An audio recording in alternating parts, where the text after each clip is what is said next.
Warning, this is Jake's first walkthrough of Katawa Shoujo and is going down Emi's route. Some contents may be inappropriate for kiddies. Previously on Katawa Shoujo. What are you doing down here, Hisho? Well, I came to see you, girl. What do you think? She look... Oh, we say the B word. Beautiful. She looks beautiful. Damn right. I'm Emi Ibaruzaki, fastest thing on no legs. I give her a hug. Oh, so we go hug time. Okay, yeah, sure. Oh, you hear me, Sky? You stop that raining right now, this instant. She's sick in bed. No! Dang it! Wind up in this sort of position.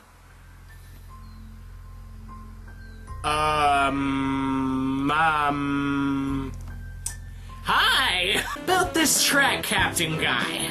Two of them are... will never do anything like that. Ah! Victory is ours! Then it happens. What? What? What's going on? What is it? Emi not running. Witchcraft! But she's in a wheelchair. Her leg! Legs! Why? Well, maybe we should... Ah!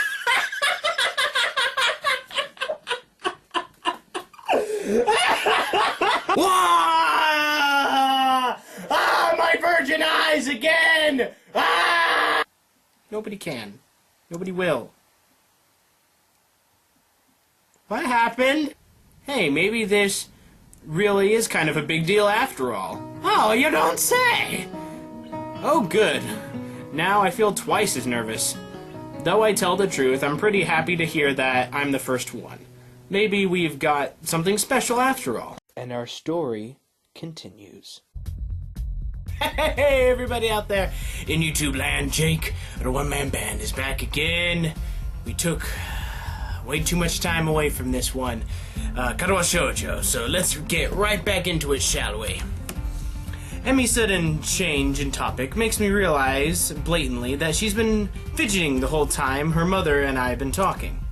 I should have figured that on her being a little skittish when it comes to talking about the accident, even around her mother. No, I didn't make it out to the festival, remember? Although I caught a glimpse of it at your track meet, it seemed pretty weird to me. I think that's more or less what she's going for. She talked a lot about it being dreamlike, or trying to make it dreamlike. Oh, Rin. So silly. Rin's art is one of those things I don't think I'll ever understand. That's not surprising. I don't think Rin expects to be understood. She told me once that art allows people to understand stuff they wouldn't understand otherwise. But all the same, she doesn't think it actually works that way. Yeah, but if that causes you to understand, then you would be understanding it. So therefore, your argument is not logical. I'm surprised that Emi talked about this with Rin extensively enough to actually have Rin's opinion, such as it is. Although, I'd expect that Rin could not, if she were so inclined, say the same thing about Emi's.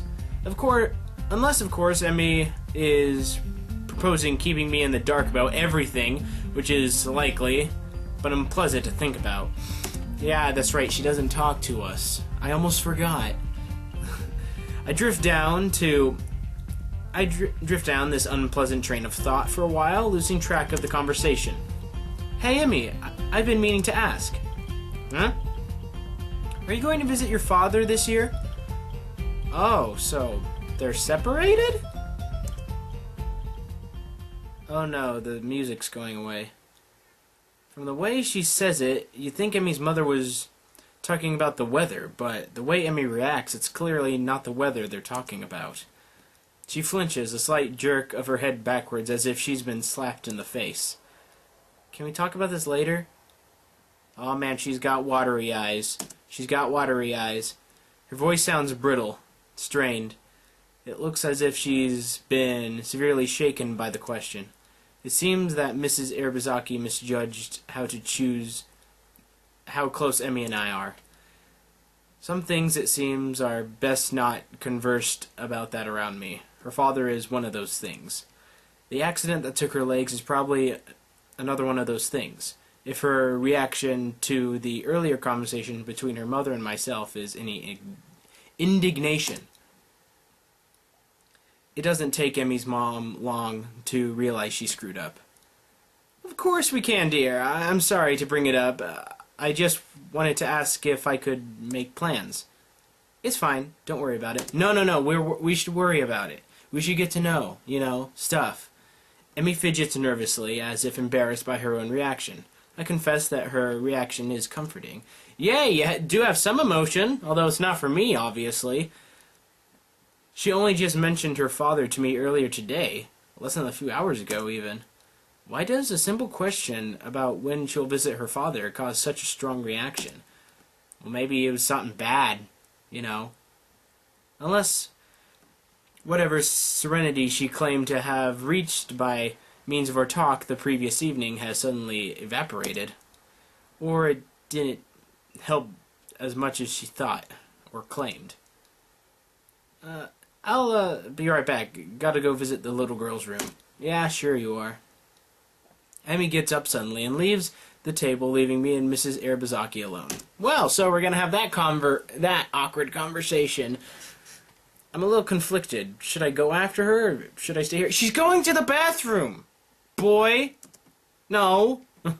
It's obvious that Emmy's depression is not based on the call of nature. Something's bothering her, and I have to know what it is. No, it's best to just, let her be for the moment. The only way to find out what is going...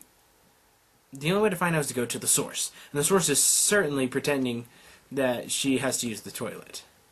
I excuse myself politely from the table and head that way, only to catch sight of Emmy not in the bathroom, but in the kitchen, just next to the living room. Emmy's left the door open. As I approach, I can see that she's holding onto the table in an attempt to compose herself, an effort that fails as soon as I open my mouth. Oh, doesn't look like nature's calling was that urgent. Emmy jumps and glares at me. What are you doing here? I didn't come here to be with other people. I just wanted to help you. I'm just here to help. That's all I am. You look pretty rattled. I said it was nothing, didn't I? And besides, I thought we'd established that you can't help me. Yes, I can! Let me in! Don't slam the door, 'cause for the first time in forever... No, we've established that you're stubborn. Look, who's talking? The guy who followed me. Hey, this is different, woman! I want to help you, whatever this is. Funny, because I just want you to leave me alone. But why? Why can't you just trust me? We've been over this already, Hishio. I've got to deal with this stuff on my own. No, you don't. I mean, haven't you watched Ruby? That didn't get Jean anywhere. I won't accept that. You need my help. You just won't take it. My wording seems to have been a little off. I need your help? Okay, now, you're putting emphasis where it shouldn't be. Well, it's a good thing we met, isn't it? Because otherwise, I guess I'd just be a broken human being, wouldn't I? Where did that come from? No, it's a damn good thing that Hishio came along to save the day, isn't it? Because God knows I can't save myself, can I? I'm just a poor, emotionally damaged girl with no legs, right? Emmy, I don't think that. Really? Because if you thought differently, then I don't think you'd be here, saying I need your help. I've got pretty far in life as a normal human being without you. So what, nothing we've shared was important? I'm just the guy who hangs out with you? You're my boyfriend, Hishio, not my savior. Your boyfriend's supposed to be there to help you and save you from the bad stuff. Girl's stubborn as crap, man. Well, no. That much is obvious. You won't even consider that I could help you, will you? You're just bottle it all up and hope that you'll that a run will solve your problems, or you'll come visit me and we'll fool around until you feel better. You can't run away from your problems, and sex doesn't solve everything. That's what I've been saying the whole time we played this game. That's not being a healthy human being, Emmy. That's not what a relationship means. Well, it's what it means to me right now, Hishio. Oh, I'm just a piece of meat. That's all I am. I wish. She seems to reconsider her words just then. Flicker of pain, of doubt on her face. For a moment, I think she's about to cry. But the moment passes, and now she's composed herself again. Whatever that wish was will have to go unspoken. Look, I can't do this right now. What? Have a serious conversation? Be open? Be honest? Give a damn about anyone besides yourself and your problems? What do you know about my problems? Nothing. Well, that's because you don't tell me them. That's why. You don't know what I've been through, so don't pretend like you do. I know you have nightmares, and I know your father's gone. What happened to him? Oh no, I think I went a little too far on that one. Emmy's head jerks backwards as if I have just slapped her. With brittle quality that brittle quality has gotten back into her voice. That's enough. This is stupid. This whole conversation is just variations of Emmy stonewalling me. What, you won't even answer that question? Fine, keep your secrets. You can lie in the grave as far as I'm concerned. Emmy's eyes widen in shock. When she speaks again, it's in a voice that is low, dangerous. Get out of my house, Hishio. This ain't your house, it's your mama's house. The sudden change in her tone snaps me out of my self-righteous anger and makes me realize that dawning horror, what I've just said. Emmy, I didn't mean... I said go, Hishio. Tell my mother that she cooked a wonderful meal and that you've forgotten a prior engagement, and get out of my house. She's trembling now, shaking with anger or sadness or determination. Probably all three. Her voice is still low, controlled, almost a growl. I reach out to put my arm on her shoulder to apologize for going too far, but she jerks away from my touch. Get out. What can I do? I walk into the kitchen, go to the living room, and make my apology to Mrs. Irabazaki and let myself out. Well, that could have gone better, I think. Yeah, probably better.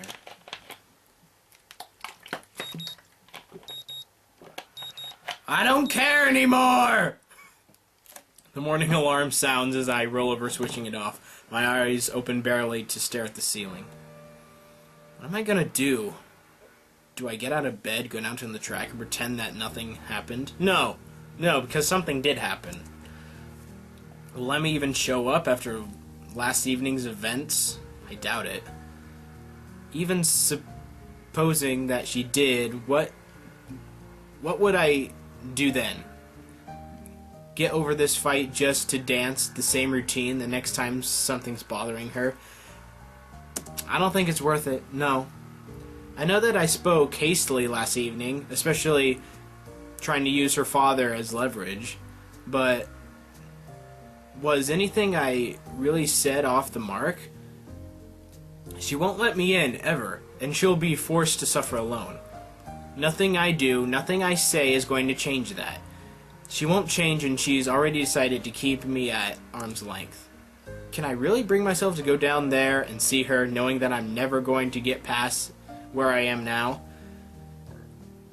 I say no, bro. Man, she ain't letting you in, she's stonewalling you.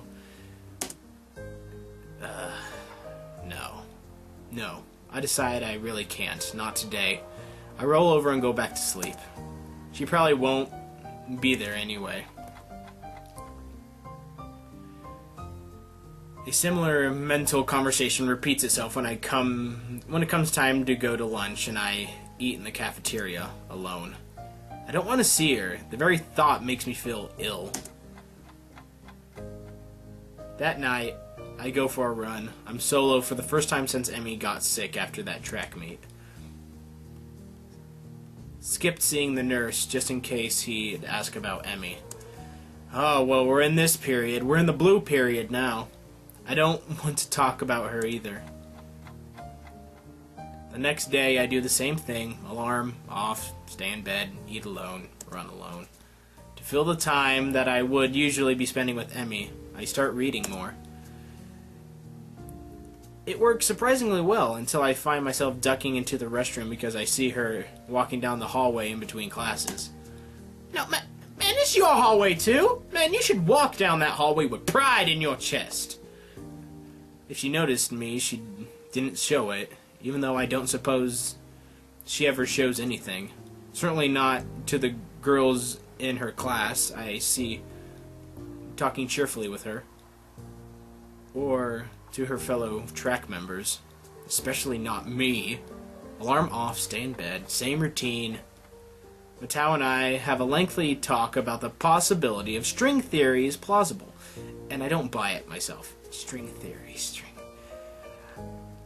You guys are probably gonna have a heyday with this, but what is string theory? It feels like I should know, but I don't. I'm sorry. More than 4 dimensions I can buy, but a bunch of vibrating strings at the subatomic level, that's asking a bit much.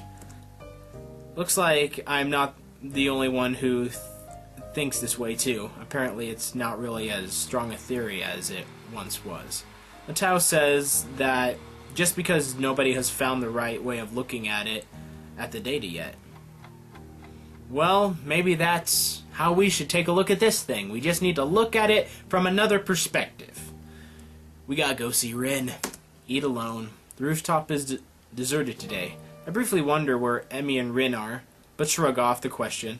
The important thing is that they aren't here, so I won't have to talk to them. Since I have nobody to talk to, I bring a book with me and read. The weather's nicer, if it's getting a little hot. Hopefully it will be cooler in the evenings. A cool breeze seems to back up my theory. Run alone. It is in fact cooler at the track. No sign of Emmy, which is exactly the sort of thing I'm going for. I stretch out and start my usual run, trying hard to ignore the lack of a running partner in front of me. Finding my thoughts drifting damnedly to the girlish laugh, incorrigible grin, those wide and friendly eyes, her incredibly toned body, which you have seen a lot of, mind you. I increase my pace to clear my head, chew up the distance between me and the turns, find the speed to make me think only of my legs and how much they burn. Now you're doing exactly what she's doing! You can't run from your problems! I glare at my watch as I round the final turn, noting that my time's gotten faster.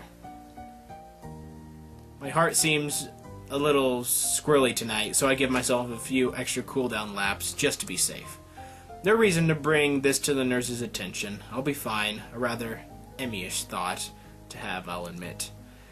I have to hope that eventually I'll stop thinking about her so much. I finished another book before going to bed that night. I have to stop by the library tomorrow. Wow.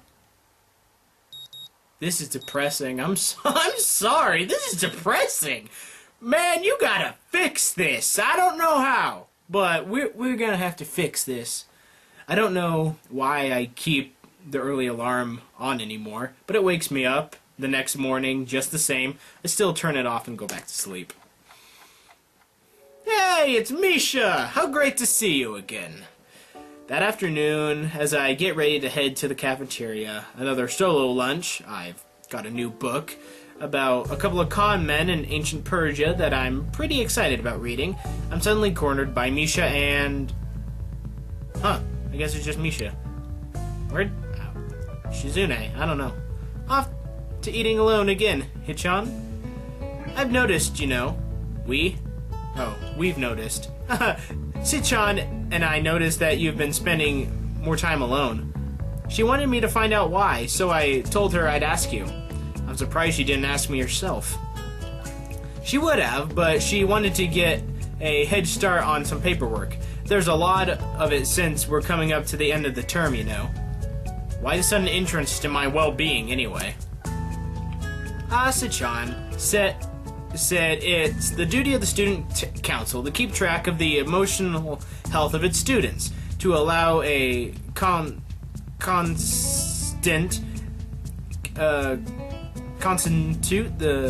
to spiral into depression. Unchecked would be an unforgivable failure in the council's duties. Wow, they're starting to sound like Big Brother. Well, that's easy then. I'm not depressed. Oh, aren't you, Hishio? Isn't he? But you're eating alone, and nobody's seen you and Emmy together at all. Something's happened, didn't it, Hichan?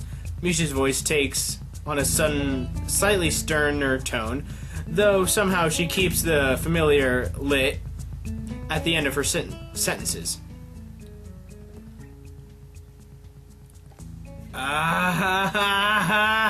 Decisions! No!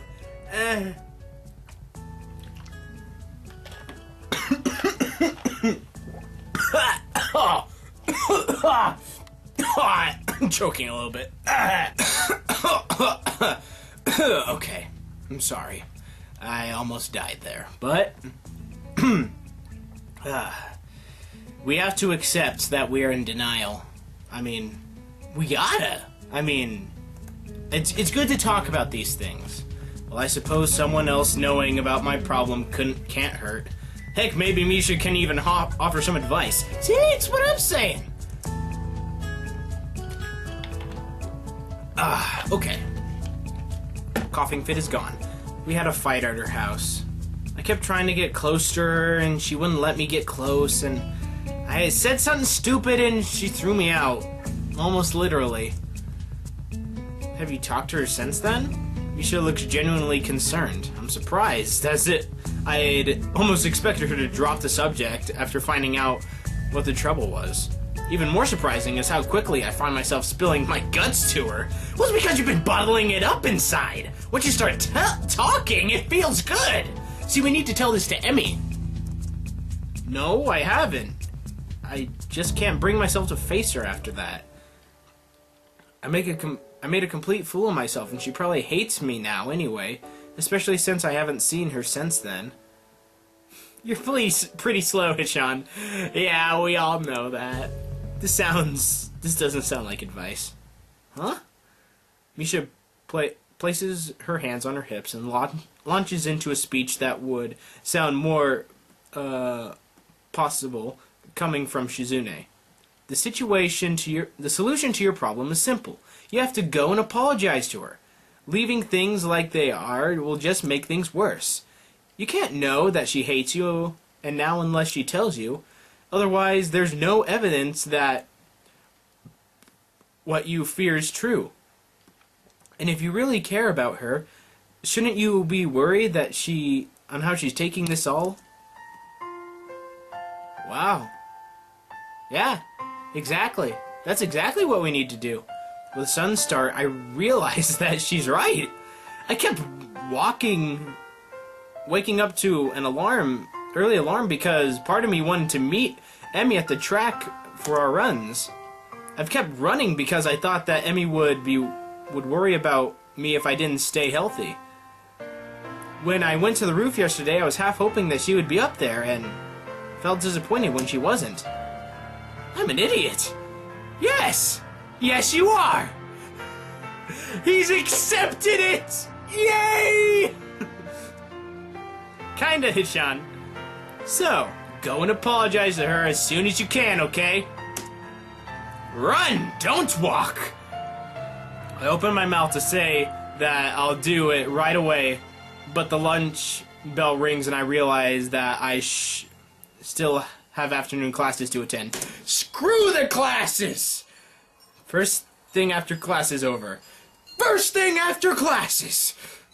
I'll go see her, I promise. And Thanks for the advice, I guess. Misha beams at me as if I were a child that had just learned his ABCs. Good. I'll let Shizune know that you're okay then. Yeah, you do that. With a wave and completely disregarding the fact that people are starting to trickle back into the classroom as opposed to out of it, Misha departs the classroom. Like a boss! She plays against the rules. I suppose she and Shizune have student council business again. While the afternoon wears on, I find myself impatient for lessons to end. I need to see Emmy now! Right now! I have to try to set things right. Even if Emmy hates me now, I have to at least apologize. I owe her that much. Should I meet her in her room? No. No, bad idea. No, I decide that would delay things too much. If I know Emmy, then I can find her at the track. Still, have no idea what I'm going to say when I get there, but I'll take comfort in knowing that Emmy probably wouldn't have a plan for something like this either. Play it by ear. Stop being nervous. Full steam ahead. You only live once. Only once you live. Only once you die. I'll just get to the track, figure out the rest when I get there. The track looms ahead, and another jolt of nerves hits me in the gut, and I realize the urge. I resist the urge to turn and walk away, and instead note the satisfaction that I was right and Emmy is still running. I don't make myself immediately known. I find a seat in the bleachers and watch her run instead, thinking back to earlier meetings. After a few trips around the track, Emmy notices me and skids to a halt, an expression of surprise that slides easily into one of anger. Now I know you're mad, but I have come to make the peace, okay? What are you doing here? Not quite the response I had hoped for, but at this point I don't have much of a choice. I wanted to apologize for what I said the other day. The other day? She laughs in a curt explanation of disbelief.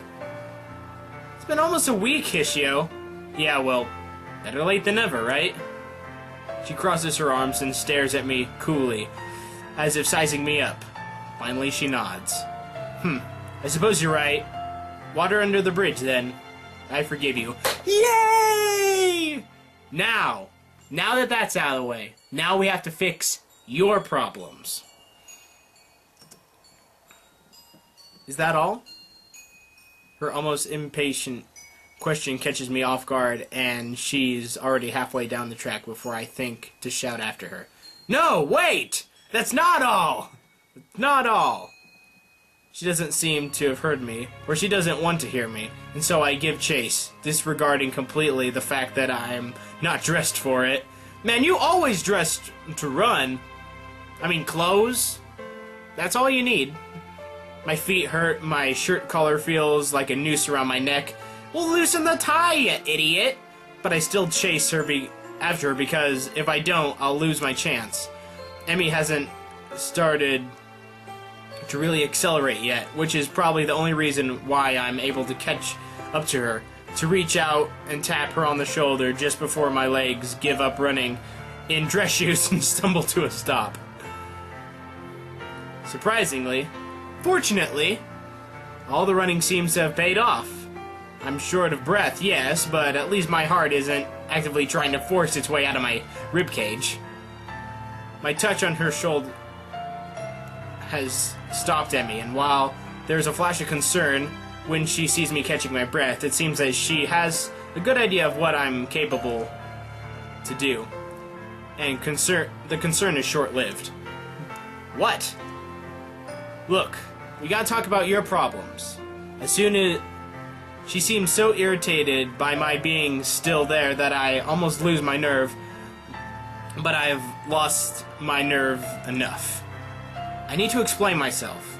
Why I can't just let the matter rest. Emmy folds her arms and bounces one blade to the ground in a approximation of tapping her foot impatiently. Angry as she is, and as nervous as I am, she still looks beautiful. Okay, Hishio, explain. The thing is, I know that you're really sensitive about the accident and about your dad. I can see Emmy's face twitch at the mention of two things that have been suddenly driving us apart, or at least made me feel like we're being driven apart. But that's why I want to know about them, I think. Because I see how much they hurt you, and I want to be there to comfort you, like a real boyfriend. It makes me miserable seeing you sleepless and depressed, and don't pretend you aren't, because I know, okay? And they know, because they've been watching. All four of you.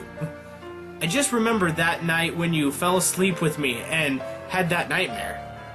And that you were happy to have me there when you woke up. I want to be able to be there for you, like that, whenever you need me to be.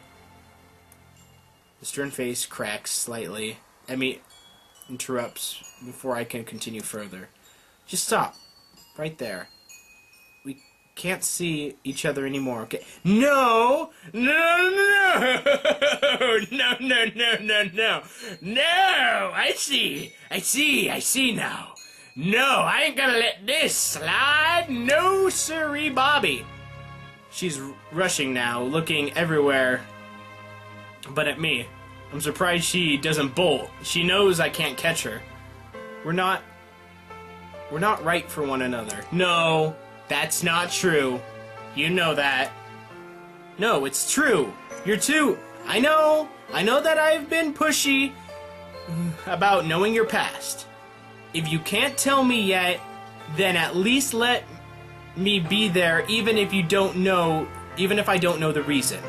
It's okay. I promise I won't ask why you need comfort. I'll just give it. Freely. And in return, you can let me into your emotion thing. I don't want to be the hunk of meat anymore. Emmy shakes her head. Tears seem to be threatening the corners of her eyes.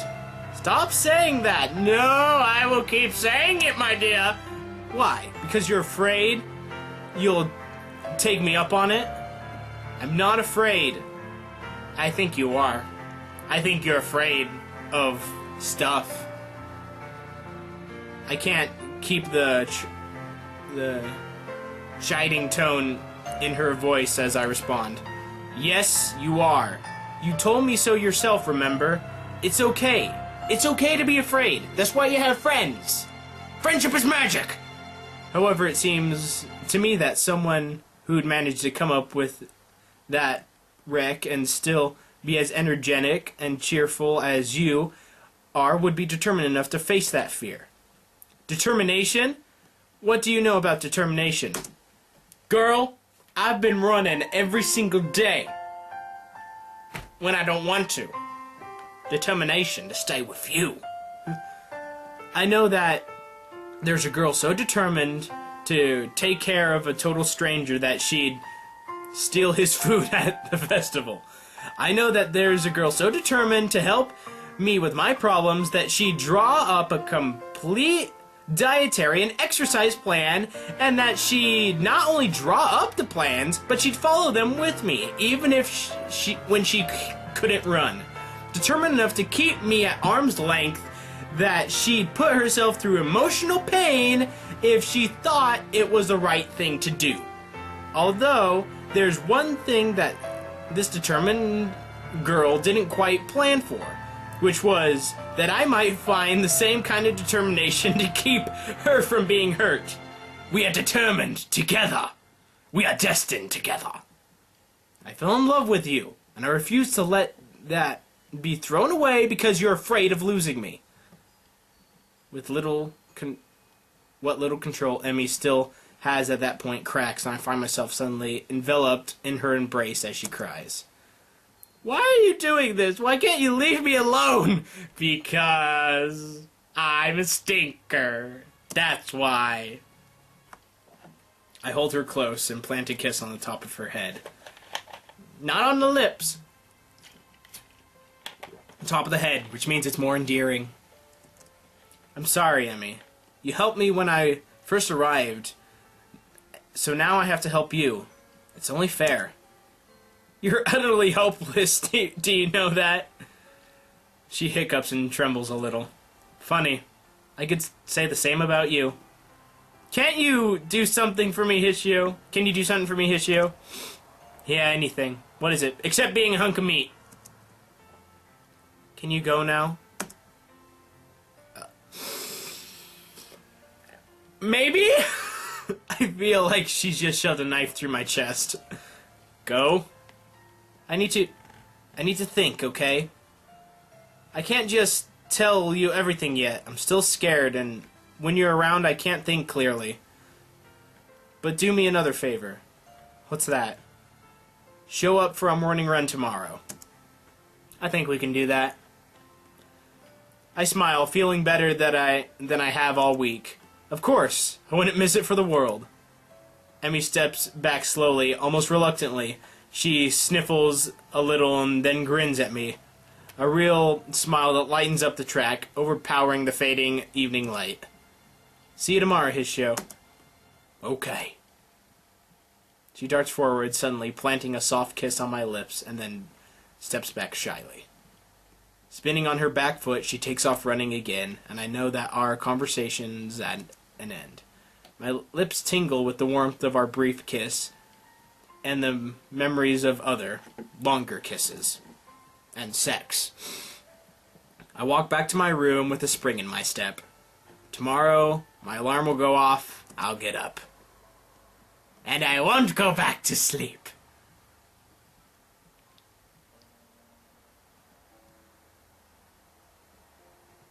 Act 4. Motion.